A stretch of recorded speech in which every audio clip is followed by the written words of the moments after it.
Uncover the wisdom of the feminine through soulful conversations on spirituality, healing, relationships, self-leadership, sovereignty, and so much more. I'm your host, Tamar, Gail, feminine embodiment facilitator, feminine arts mentor, and soul tantrika. In this podcast, my goal is to take you deeper into the world of the feminine, stepping more into your feminine pleasure, power, authentic truth, and your sovereignty. Welcome to the Feminine Codes podcast.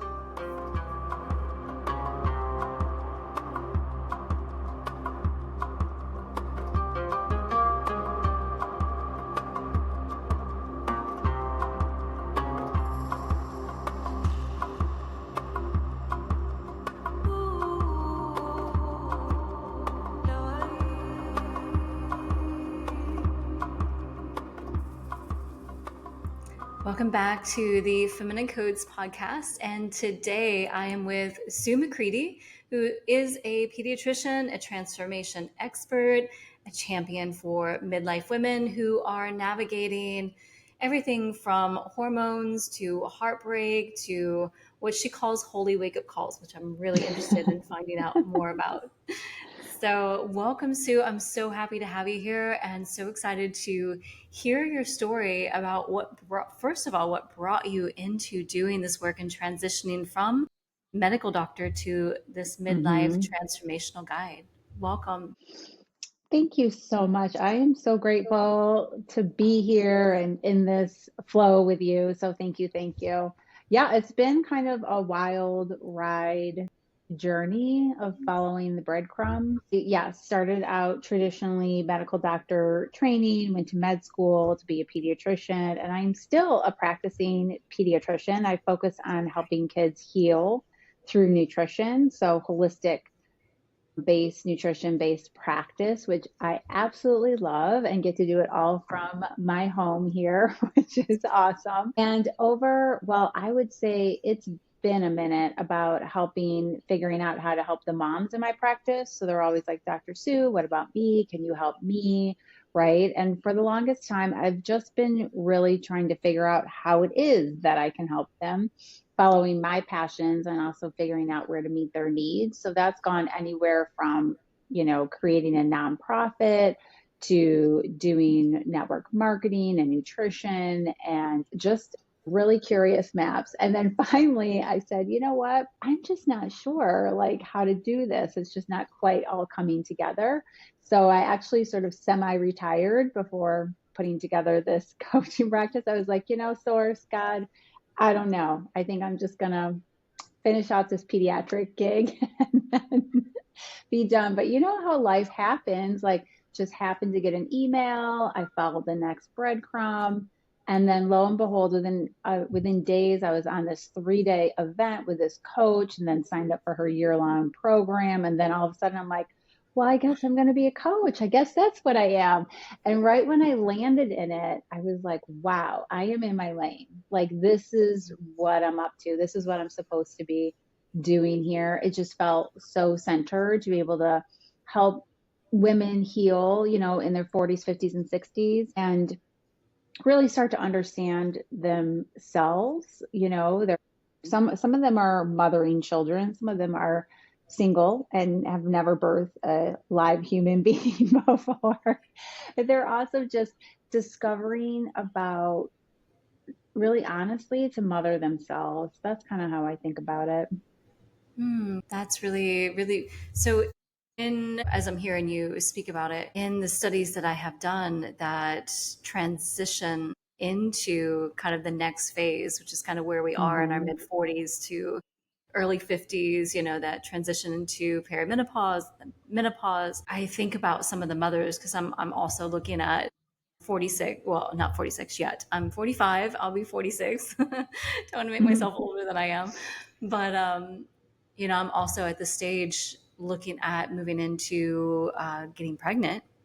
And so thinking about, and we see a lot more of the older moms, older women kind of having babies where used to, you didn't see that. But I also know that at this stage, we also will begin perimenopause. So, do you have mothers in? I'm just Wow. curious. That wasn't a question that I had, but do you have mothers that come in that are at this stage that are also kind of transitioning both?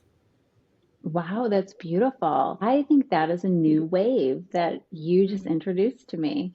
I don't Okay. think that's really coming to my awareness, but now thinking about even women in my family, right? I'm realizing, yes, that's exactly what's happening. Women are getting married later and starting families later. So what used to be like I was the last of my friends to get married, the last of my friends to have kids, right? And I felt like I was the old. Mhm. Mhm. So I had my children between 35 and 38. And yeah, that's so true. Mara, like we're entering into a new phase here. Yes, there's a lot of women, especially here in South Florida, where I am currently, because I grew up in the Midwest. And so in the Midwest, you get married at 20, 21, you start having kids Hmm. at like 22, 23. And by the time that you're my age, they're graduating high school. But Yes.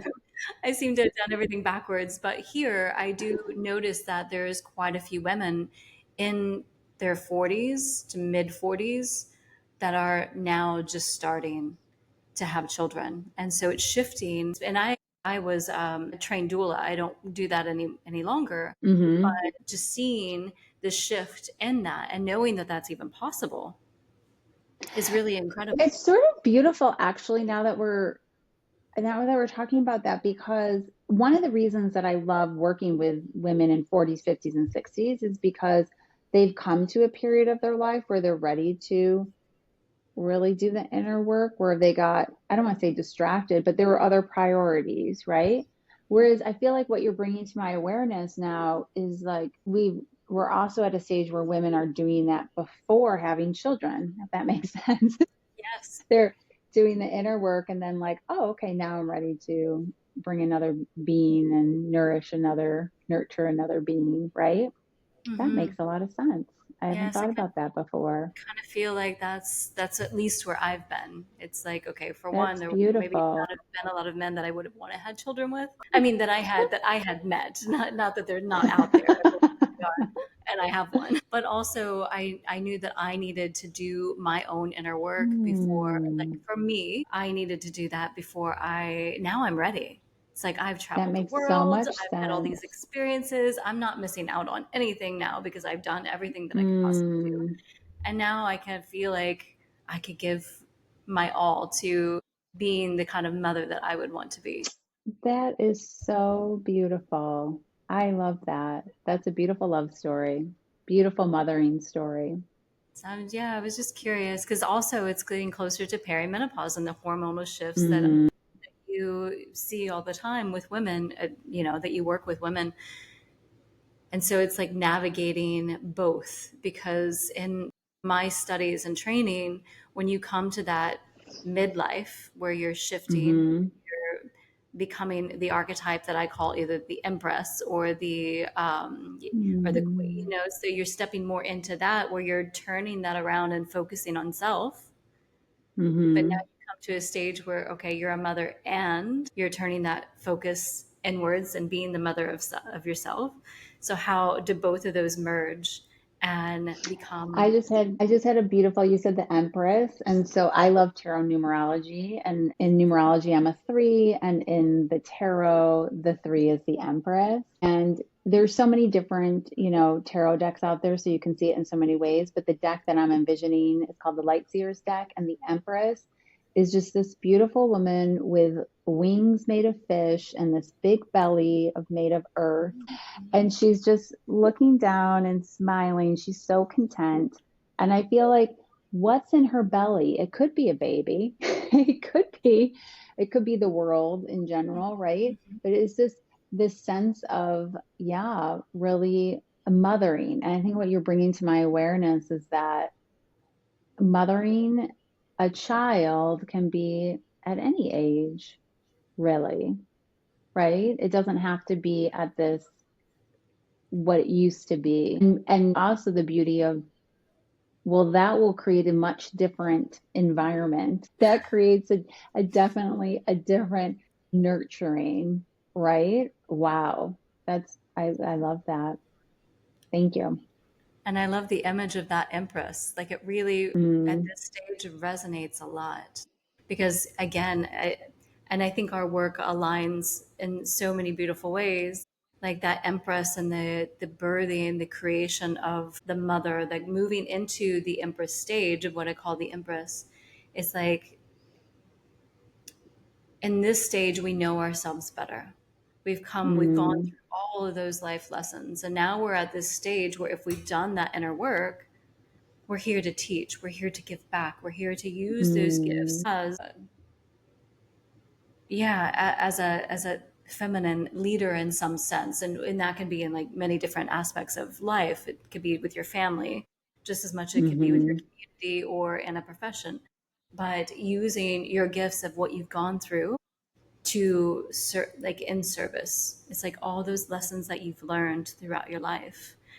And so, but as you talked about the empress on this card, like with this big belly, with, you know, the world as I can picture it, because at least for me, I feel so deeply connected with the earth. And the older that I've gotten, the more that mm-hmm, I've come back to be able to connect with the earth the way that I did as a child. And the groundedness and the assurity in myself to be able to just like soften and to be that without stress in this place in my life is, I feel that through that card.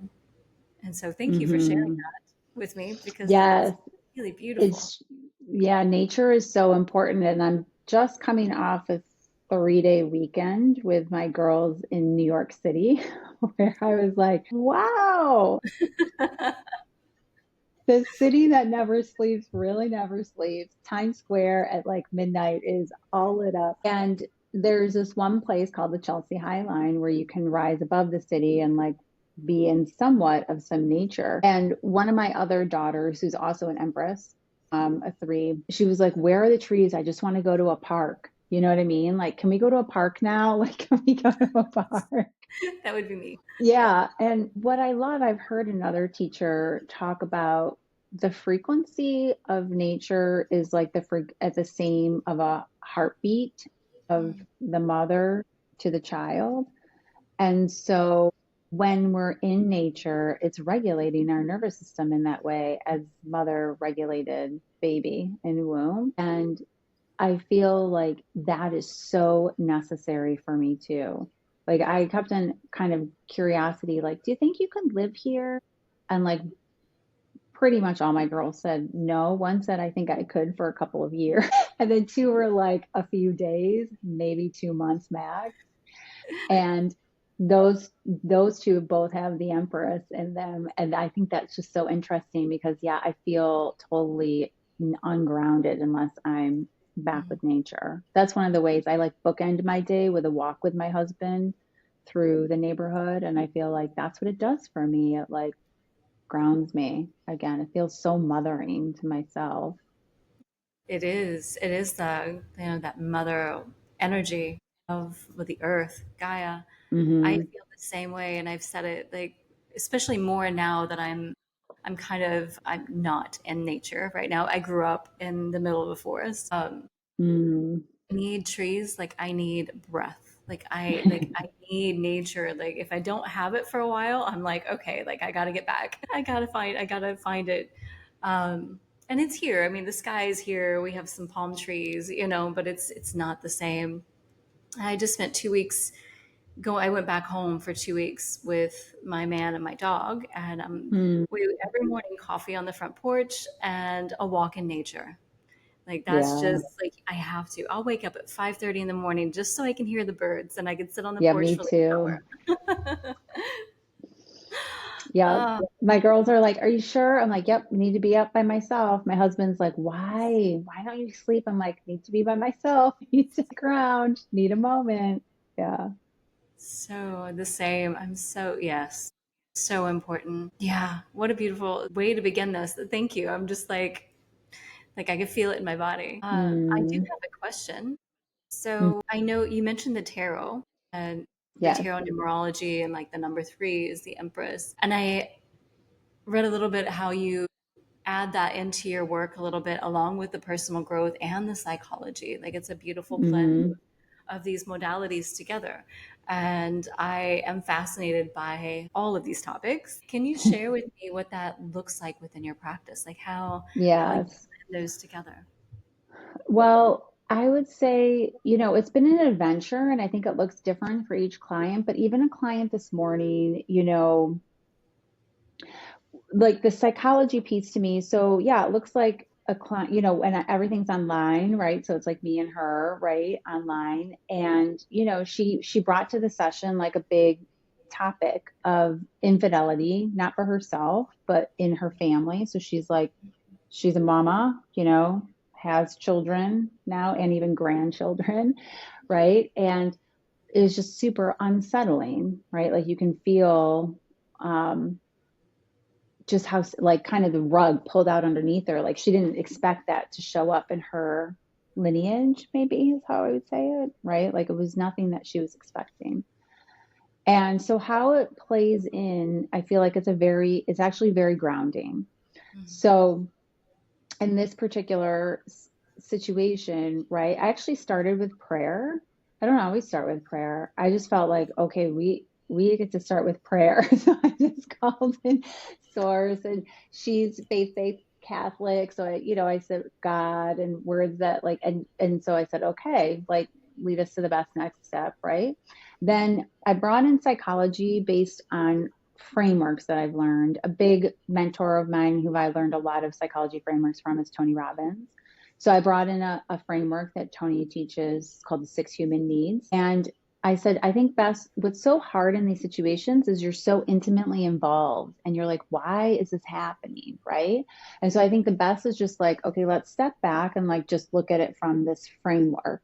I feel like the framework lets us see the pattern, right, of what's going on and then help her like and me all of us become neutral because we all share the six human needs and when you look at it it's just like they were meeting their needs outside the marriage. That's the easiest way I can say it. Instead of looking towards each other and meeting their needs together, they went, ooh, I'm going to find my needs out here, and naturally that just drives the marriage apart in essence, right?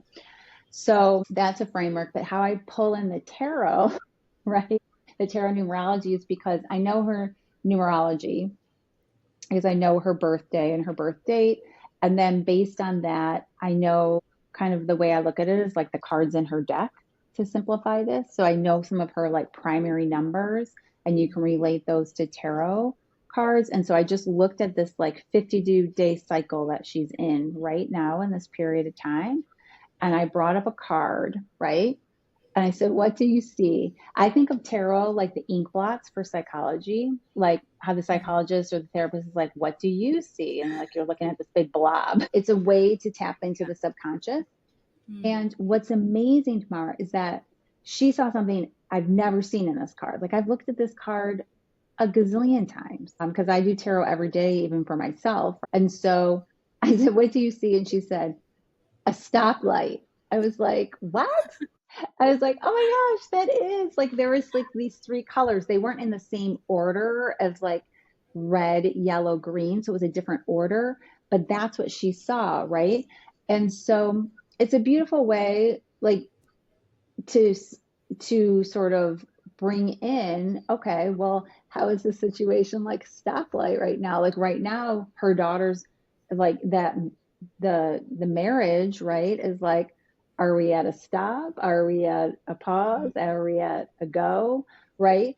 And how she can reframe and be a leader. I feel like that's a lot of what I do. I help because my whole purpose is really raise the vibration of the world for the children. Like I am a pediatrician, like children, I am an empress, like I am the mama, like I be taking care of kids that I don't even know. I just I love your kid and I don't even know your child. Like I don't even know why that is. But I realized like in today's work, I'm never going to meet that client's grandchildren. I'm never even going to meet that mother or the father. However, by through this grandmother, because she's doing her inner work and she knows these principles, I've been working with her for a while now, right? She can go and help her daughter reframe the situation, right? And then the ripple effect to her daughter's children. Mm-hmm. Yeah. Mm. I share very similar mission. My purpose is for the children, ultimately. Oh. Yeah, I love that. I haven't Mm. heard anyone else say that. So very much that's why I work Wow. with women, is so that but Mm-hmm. to be the mothers to, I feel like we're, as women, whenever we choose to have children, especially, we're one of the first teachers. Mm-hmm. So like we're the first like person that they have close. So whenever we do the healing work, it ultimately affects them, and it's going to affect humanity, like as a whole, as it ripples down, because we're raising the next Mm-hmm. generation of children, and so it's ultimately for the children. It is definitely ultimately for the children because, as you know, like each of us have our, no one gets through this world without their challenges, or people like to call them traumas, right? And I just feel like if we're able to step back and help kids at a very young age, we can't prevent traumas or challenges from happening in their lives, but we can reframe them. And it's the reframe that's so stabilizing for them because they start to realize like it's not me, it's just a pattern. Everybody has these things, right? There's nothing wrong with me. Other people feel this way, right? Those type of things Yes, I still feel like is so grounding for them and helps them really be emotionally healthy and regulated. regulated.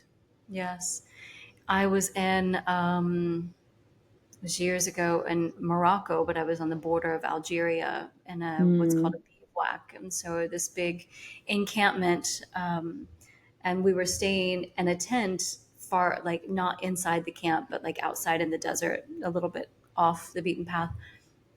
And I woke up one morning and I saw this old man walking over the dunes. Like I could not figure out where he came from because there was nothing around. But nothing. he had walked from somewhere, and I guess this is a regular thing for him, through the dunes into the camp. And I was like, I have to speak to this man. Like he's mysterious. Like where did he come from? So I went into the camp and I had a cup of tea with him. And he spoke English. I don't know if we were speaking French or English. I'm not sure. But we had a conversation about what he does. He's a teacher.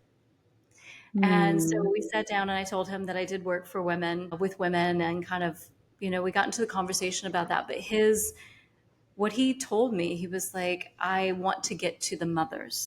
Like a lot of the mothers aren't educated. He's like, and I want to educate the mothers. He was like, the mm, mothers need it because I see the children, and the children suffer when the mothers aren't educated because they're the first teachers. And I was like, mm. yes, like I love What a you. great mirror for you, right? So beautiful. It was such a great.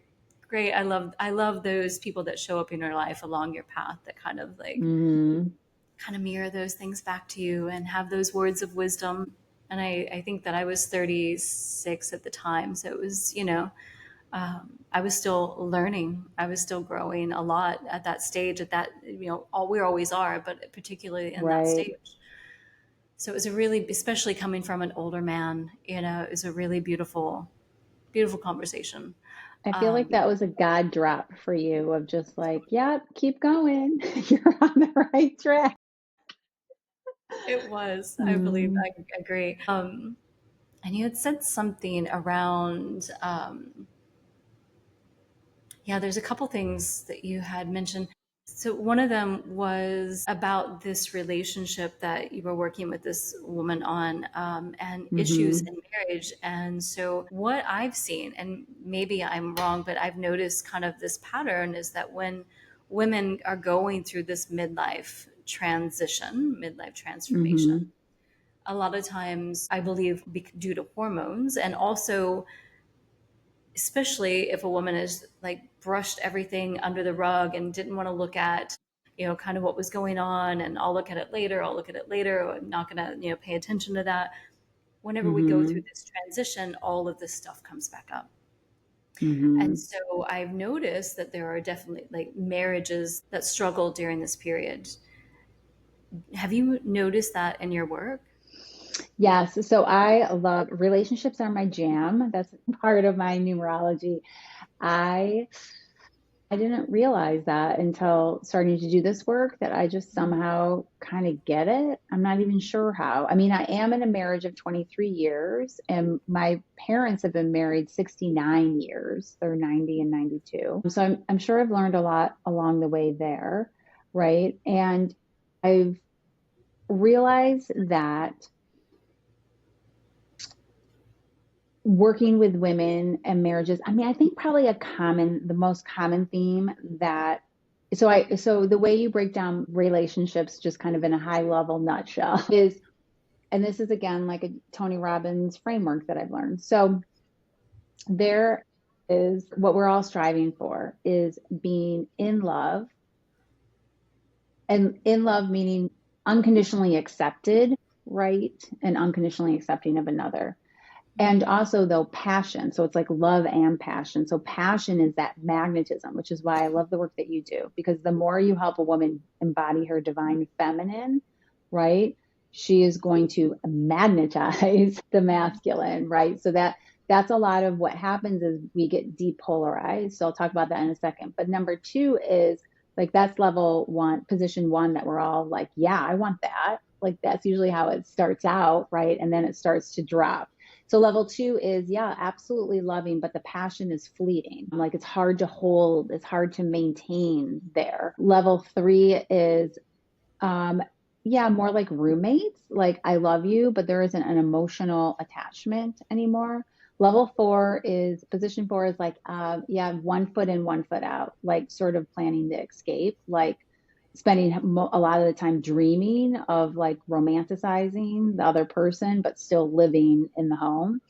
Five is not in a relationship, but want one. And six is not in a relationship and don't want one, which is the potential of greatest growth. Because usually when you're not in a relationship and you don't want one, it's usually because it's so painful. There's been a really painful process.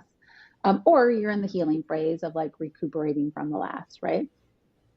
But to answer your question, the most that I see women in is usually level two and level position two and three, because what happens in, it's a natural stage of a relationship. Like the spring phase is like, woo, we're in love. This is awesome.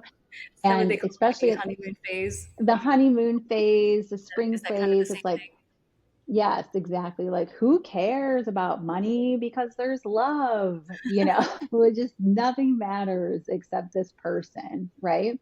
And then even within that phase, you go through this kind of shattered of the crystal palace per se. Like it can be through a betrayal, but even like a secret comes out, some kind of like riff, right? Where you're like, all of a sudden this beautiful storybook thing, a little shatter, maybe not a complete crumbling, but you're like, maybe you're not who I thought you were. Something cracks it. And then usually then you kind of start to do a little bit of a power struggle. Power struggle is good, by the way. Power struggle is great because you're challenging each other, right? you know but it's a dance, right? It's a playful dance. But what usually happens with midlife, right, if you haven't progressed through and navigated those power struggles to learn how to do a progressive dance and doing your inner work, what happens is you're either like succumbing, like someone's overpowering you, or vice versa, or you've just kind of like sitting, neutrality. And a lot of what I see women, especially with the divine feminine, is because we've learned to put a masculine mask on in this world. We've learned, like I can speak for myself going through the medical training, it is very masculine. It is like put your tough, you know, face on, Yeah. put your big girl panties on, as they say. Nothing's getting through this shield. You can't rattle me, you know. It's so, unhealthy masculine too. It's just like all power, drive, mass, and it's not naturally who I am. So obviously, it feels like it felt like I had to unlearn all of that. And I really didn't start to do that probably until my late 40s, to be honest. Because that takes a lot of inner work and acceptance that slowing down is safe, that softness is strength. None of these things are like reinforced. None of these things are, we're not accoladed for that. We're For most, accoladed for achievement. Yeah. yeah, yeah, most of us are not like we were not taught that. We're taught to be Mm-mm. tough, to not cry, to toughen up. Even when we're little girls, like we have Mm-hmm. that conditioning of kind of surviving in this man's world, like in a kind of a it's just our society, which I think most like our mothers, they went through the feminist phase of needing, our grandmothers needing to get out and working, which did a lot for us. It gave us a lot of freedom Mm-hmm. that we needed, but they had to kind of transition into another type of woman to be able to go into that kind of workforce and to have their freedom. So I think it's us now trying to find that feminine energy again, trying to find that balance between being Mm-hmm. able to maybe be a little bit more, if we need to be masculine when we're at work, kind of in our leadership. Mm-hmm. And I call that phase, like as an archetype, more of a queen energy, because if we look back at the queens and ancient history, like they were also warrioresses, like warriors. They were, Mm-hmm. a lot of them now we're finding were buried with their weapons. So how do we have both? And I know that Mm-hmm. we can. I know that we can come home and soften and be in our feminine in normal daily life. But if we need to be in our masculine energy, that queen energy, that we can also do that and be both if we need to be.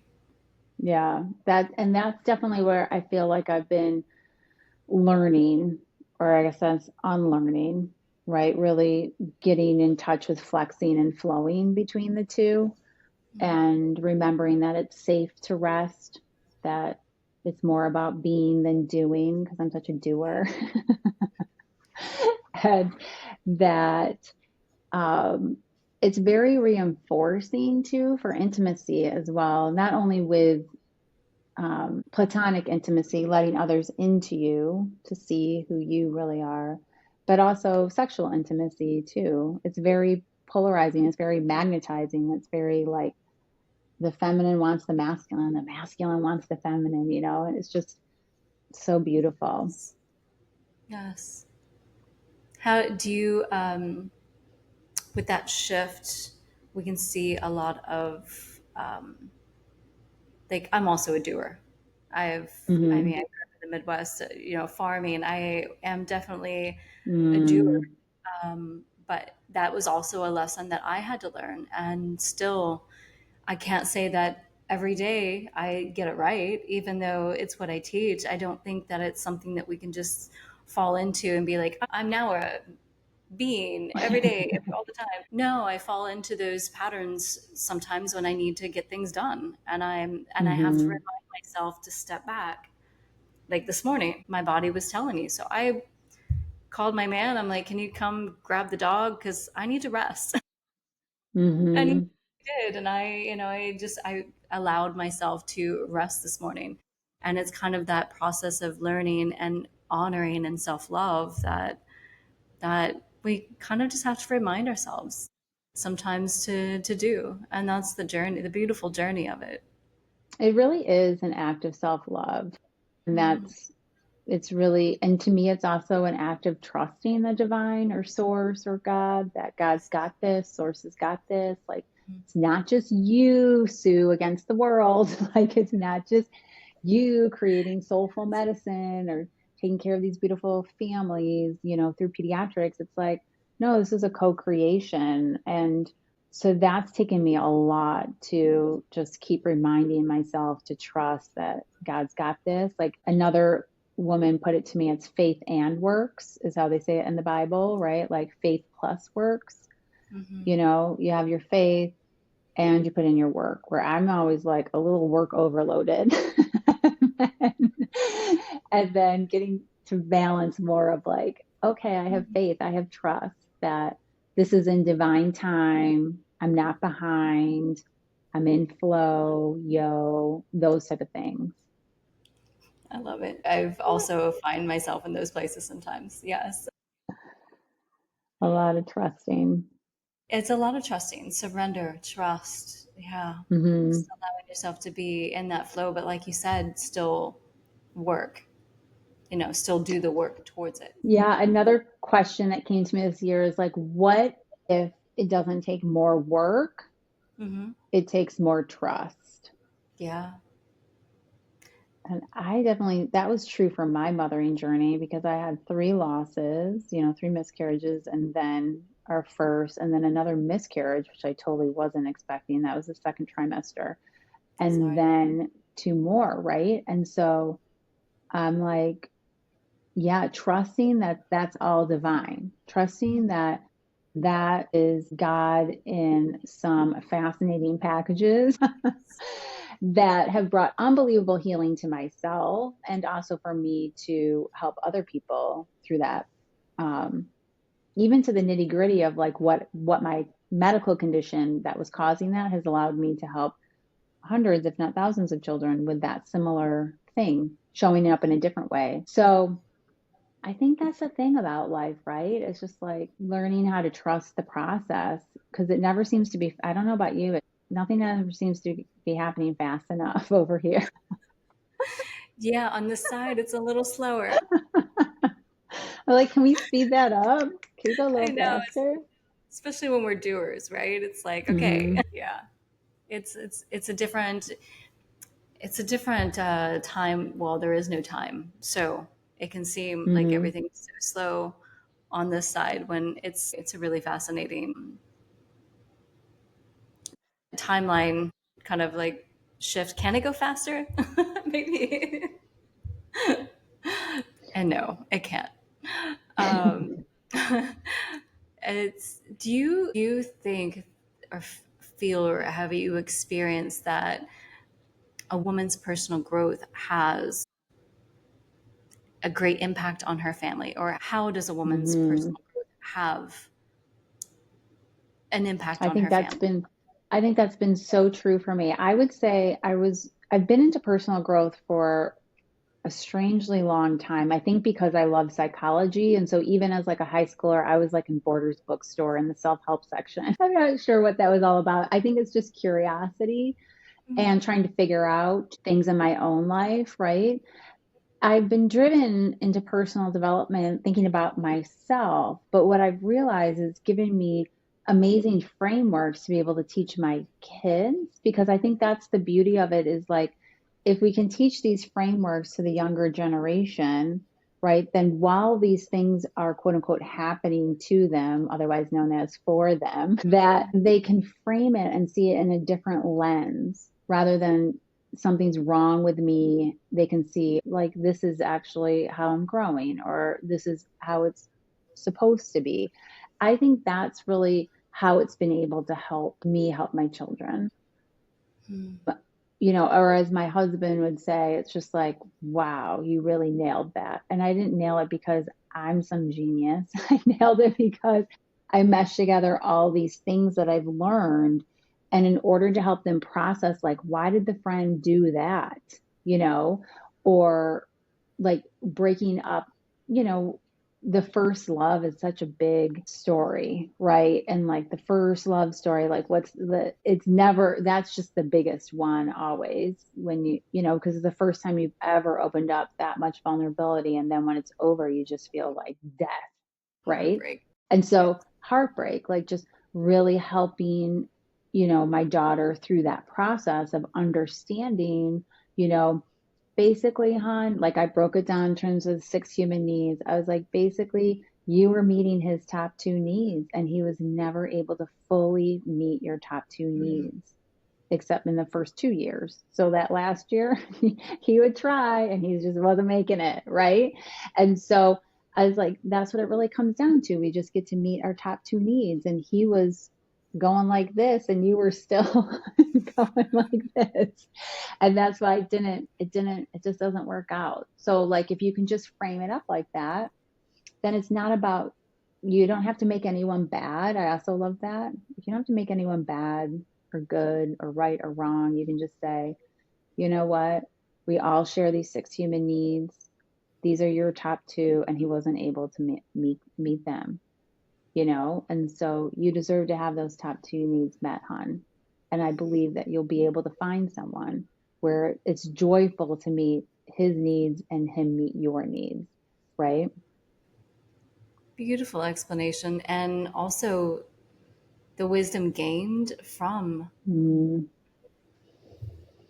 probably partly experience as well, not just what you've read, but like the experiences that you've had throughout life to be able to mm. have and hold that space for your children Thank and you for that reminder. So help true. them move through that those hard places. I mean, my parents, they started dating when they were 17, Hmm.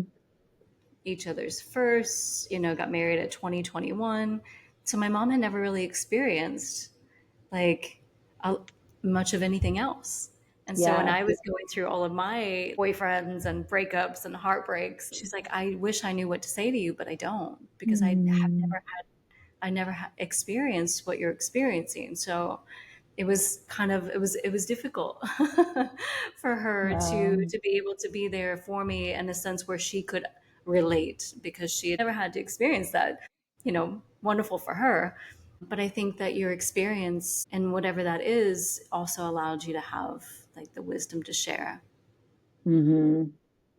Yeah, and I also love that we don't have to have the exact same experience, just Mm, close enough to that we've all experienced that feeling, right? And so that's what I love. Like we just relate on how we're feeling, even though we got there in maybe a different way, and that helps us really relate, you know? mm-hmm. Yeah, I think there's places now that I'm older where she can relate to some of the Hmm. things that I experienced for sure. Yeah, it's beautiful to be able to grow that relationship. I was a little bit wild growing up, so I probably hid a lot of things from my parents. But I watched my sister. She's always had that close relationship with my mother, even through her teenage years. And so I think that that is so beautiful. I was just talking about a couple days ago and how just being able to watch how she would lay her head in my mom's lap and just have my mom caress her hair, even at like 16 years old. How beautiful is that to be able to have that kind of relationship with a parent?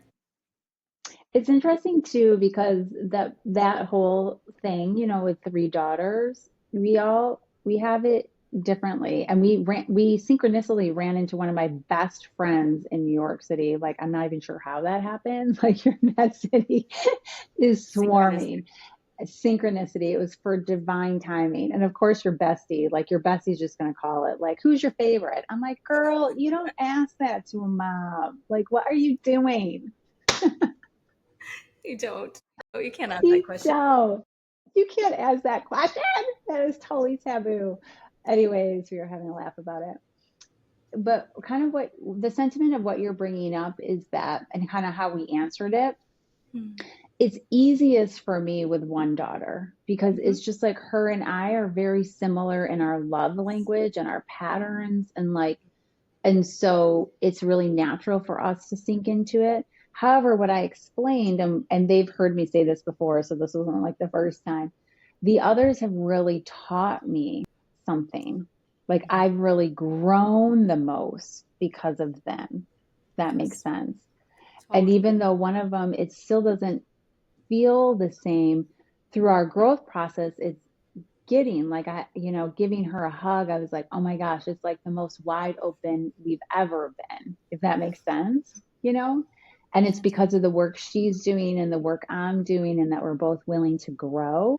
And she acknowledged that too at the table. She's like, yeah, absolutely. And to me, I'm like, well, why wouldn't that be my favorite? Like, it depends on what you value. Like, do you value just what's easy and comfy? Well, yeah, I think we all do. However, one of my top two needs is growth. Like, I love love and connection. I also love growth. And like, if you're helping me grow, like, you've got a raving fan. And believe me, she helps me grow every day for the most part. She's always throwing something. I'm like, can we just have a moment? Is she the oldest? I That's, love her. Yeah, I'm like, that's girl, I just have a moment. Like, let's take a day. Let's take a break one day. No, I'm just kidding. But yeah. So like depends on what you value too. Like I Yes. wouldn't want it to be easy because I mean, growth is important too, and it's making me a better person. It's helping me understand different types of people and Mm, how they tick, so that then therefore I can translate that over to the families that I work with and the women coaching clients that I work with. mhm. Yes. And speaking of that, in midlife, why would it, why is coaching so important for a woman Hmm. moving through this stage of life? I think the easiest way might be to have a woman think about her teenage years.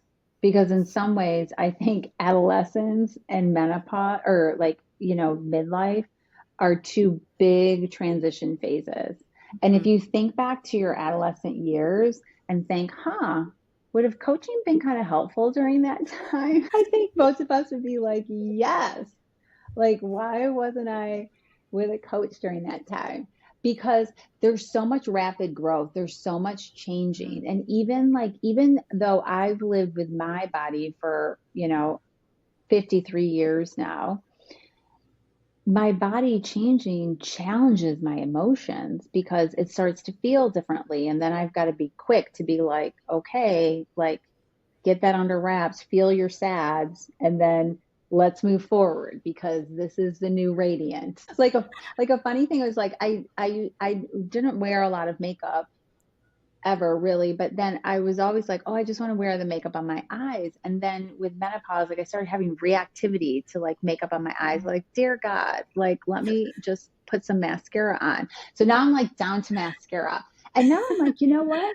This is really good because it makes me love myself with just mascara. That sounds Mhm. so silly, but it's true. Like there isn't anything else on. There's like no other filter, just like here's some little lashes and Yes. learning how to love myself. Like that's just a really simple one, but it's actually like a tangible thing that recently happened. I was like, you got to be kidding me. You want me to show up on camera without any makeup on? And now I'm like, okay, like coaching clients are like, all right, bring it. It's not that much different, but Mhm. internally it feels like you're naked. Does that make sense? Yes. It does, because I went through that phase, and for the podcast and stuff, I will throw on a little bit more makeup. But there are Yeah, so many times that I get online and do videos, especially for social media, where I have nothing. no makeup on, nothing on, and there's many times that I actually want to say it because I'm just like, I'm really proud of myself that I I've gotten agree. where I'm okay to show up on camera without makeup. Like how much freedom that Hmm. is to not so So much much freedom. freedom, that much more self-love, which I Mhm. think can sound really silly from the outside, but it makes perfect sense to me. It really does. It was like, to me, it was just like the next level. Like, let's see what you do without that. Are you going to still love yourself? Right? I think the first time I did it, Yeah. I'm like, did I really just do that? Okay, here we go. That's awesome. But I love that when you can feel just you're that you can feel even confident, like showing up when we're bombarded with makeup and beauty products and plastic surgery and all of that, but just show up as you are. Like it feels like there's an empowerment to it.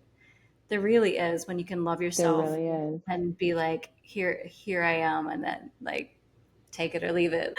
There is an empowerment to it for sure, for me. Yeah. So that's why I think there's just so much rapid changing, so much happening hormonally. And though I don't do physical medicine with adults like I do with kids, Mhm. right? I do help them like reframe that, right? And come to acceptance and like an inner understanding of what else that means, and how to really Mhm. love yourself truly. Mhm. So I love that you're doing this work and that you're, Mhm. I think this, especially the stage of life, is we don't know what we're going through. Like we don't know the transitions and the transformations that are hitting us at the stage. We're, like it's the initiation into another phase of being a woman, and it's something new.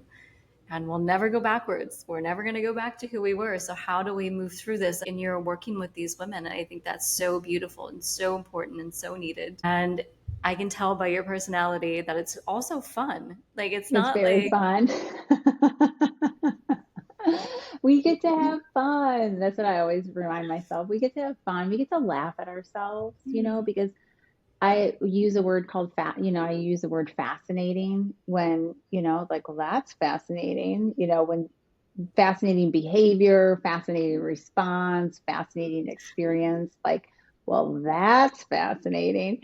And we all just laugh. Like, we can just have a little humor in it and really be able to see ourselves in other people's fascinatingness, right? Like, when they did that, and you just want to be like, what's up with them? It's like, what's up with me? Why do I see it through that lens? What can I learn here? And that's it's really fun if you're willing to play that way. Yeah. mm. I have one more question. Hmm. So, what is one of your favorite go-to morning elixirs that help to start your day?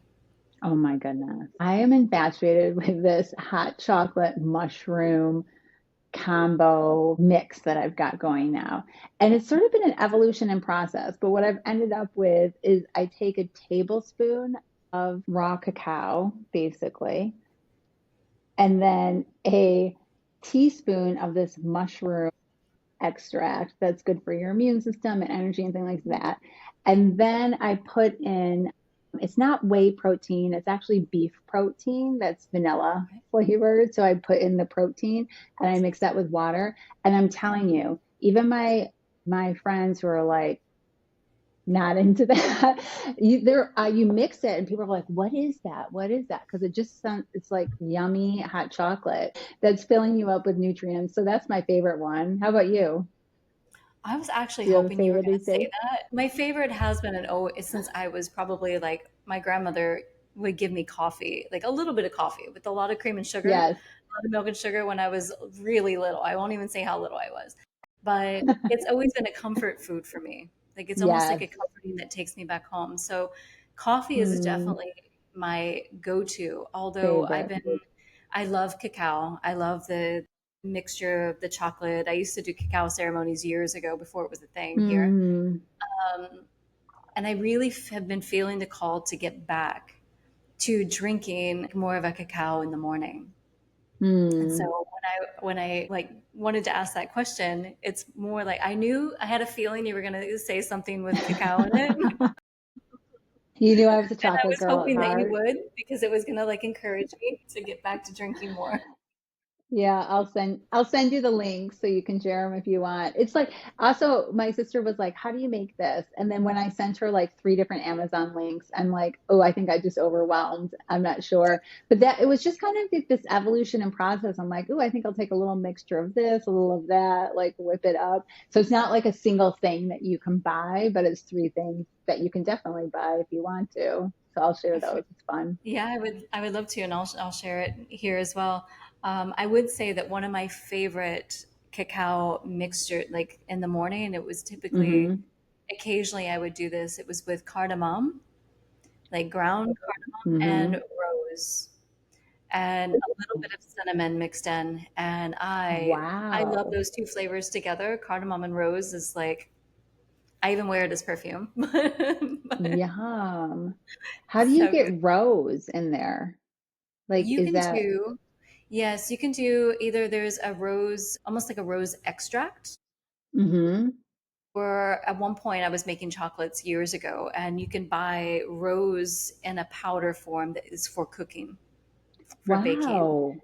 I did So not know that. I would say one of those, or maybe a rose water, but rose water is typically a little softer. You're not going to have that Mm-hmm. strong, but there is a rose extract that you can get for Wow. I cooking. have on my desk right here essential oil rose mixed with sea salt water because I spray that on and I'm just like, okay, I'm good now.